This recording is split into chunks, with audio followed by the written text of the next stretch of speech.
आप ज़रा इमेजिन करें कि अगर कोई शख्स आपको एक साइकिल देता है और चंद हज़ार रुपए दे के कहता है कि आप अपने लिए एक ट्रिप प्लान करो कि मुझे बताओ आप कहाँ घूमने जाओगे। तो आप उस साइकिल के हिसाब से और उस चंद पैसों के हिसाब से देखोगे कि आप कहाँ पहुँच सकते हो और उस एरिया के अंदर आप सोचोगे कि कौन कौन सी जगह आती हैं। अब इस बात को हम ले जाते हैं नेक्स्ट लेवल पे कि अगर कोई शख्स आपको फॉर्च्यूनर की चाबी दे और लाखों रुपए दे और फिर पूछे कि आपने कहाँ जाना है, तो अब आप दूर के इलाकों में जाएंगे, आप दूर के खूबसूरत इलाकों तक पहुंचने की कोशिश करेंगे क्योंकि आपके पास ज़्यादा पावर है और ज़्यादा पैसा है। अब अगर आप इसी बात को लेके जाएं कि कोई शख्स आपको कहे कि ये प्राइवेट जेट है और आपके पास अनलिमिटेड पैसे हैं, आप कहीं भी एक्सपेंड उसको लगा सकते हो उनको, तो फिर आप कहाँ जाएंगे? फिर में भी आप उम्रा करने का सोचेंगे, आप दुबई जाने का सोचेंगे, आप लंदन अमेरिका जहाँ भी जाने का सोचेंगे। तो जब आपके पास थोड़ी पावर आ रही है तो उसके हिसाब से आपकी सोच बड़ी हो रही है। आप देख रहे हो कि हमारे पास पावर है, गाड़ी है, पैसा है, मे बी प्राइवेट जेट है और बहुत सारा पैसा, तो आपकी सोच भी बदल रही है। इसी तरह से आज के दौर में जो इन्फॉर्मेशन है वो आपकी सोच को बड़ा करती है। जो अवेयरनेस है पर्टिकुलरली टेक्निकल वर्ल्ड के अंदर, जो आपकी जानकारी है, जो आप सीख रहे हो, समझ रहे हो, सुन रहे हो, आपकी सोच को बड़ा करती है।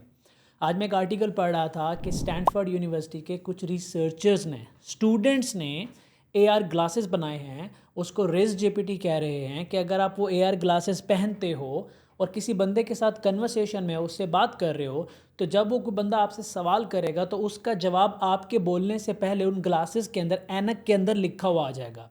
ऐसी ग्लासेस, ऐसी ऐनक आपने मे बी देखी हो आयरन मैन और स्पाइडरमैन की सीरीज़ में, जब आयरन मैन गिफ्ट करता है अपने ग्लासेस स्पाइडरमैन को, अगर वो आपने क्लिप देखा हो तो वो कुछ इस तरह का कॉन्सेप्ट है। मैं हमेशा कहता हूँ कि इस टेक्नोलॉजी से आप नई टेक्नोलॉजी ड्राइव करो, ना कि सिर्फ एक टेक्नोलॉजी को सिर्फ कंटेंट जनरेशन की हद तक इस्तेमाल करते रहो। आपको क्रिएटिव होना होगा, आपको सोचना होगा आउट ऑफ द बॉक्स, और आपकी सोच बड़ी तब होती है, क्रिएटिव होती है, जब आप इंफॉर्मेशन ले रहे होते हो। तो ये ग्लासेस क्या करते हैं, ये GPT-4 को और विस्पर को यूज़ करते हैं। वो ऑडियो को टेक्स्ट में कन्वर्ट करते हैं, टेक्स्ट GPT-4 को भेजते हैं, GPT-4 से इंफॉर्मेशन लेके उस टेक्स्ट को इंफॉर्मेशन जो आती है वो डिस्प्ले करा देते हैं उस ग्लासेस के अंदर। तो इमेजिन करें कि आप कोई इंटरव्यू देने गए हुए हैं। अगर आप इंटरव्यू दे रहे हैं, इंटरव्यू वाला आपसे सवाल कर रहे हैं और आपको सवाल का नहीं पता, उसके सारे सवाल GPT-4 को दे रहे हैं, तो जवाब अब आप नहीं दे रहे, GPT-4 दे रहा है। उन ग्लासेस के अंदर रियल टाइम पे लिखा हुआ आ रहा है। कितनी पावरफुल टेक्नोलॉजी है। ये मज़ीद इम्प्रूव हो जाएगी, इसमें एरर्स भी होंगे, थोड़ी सी प्रीमेच्योर भी होगी, बट इट्स ओके। ये वक्त के साथ इवॉल्व होगी। मैं सिर्फ आपको एक माइंड सेट दे रहा हूँ कि टेक्नोलॉजी की अवेयरनेस बहुत ज़रूरी होती है। आर्टिकल पढ़ा करें, इनके बारे में जानकारी रखा करें। आपका ब्रेन आइडियाज़ प्रोड्यूस करना शुरू कर देगा। कोई एक आइडिया लिटरली आपकी ज़िंदगी बदल देगा।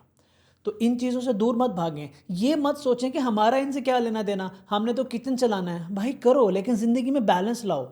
जो भी आप कर रहे हो रोज़ी रोटी, वो करते रहो, लेकिन इन्फॉर्मेशन लेते रहो। उस इन्फॉर्मेशन को नॉलेज में कन्वर्ट करो। वो नॉलेज आपको ताकत देगी, बड़ी सोचने की सलाहियत देगी। फिर जब आप खुदा से मांगोगे, ज़्यादा मांगोगे, तो आपको ज़्यादा मिलेगा। लेकिन याद रखें, अल्लाह आपका सीना इल्म के लिए तब खोलता है जब आपके अंदर इल्म की भूख होती है, और वो भूख आप अपने अंदर खुद पैदा करते हैं।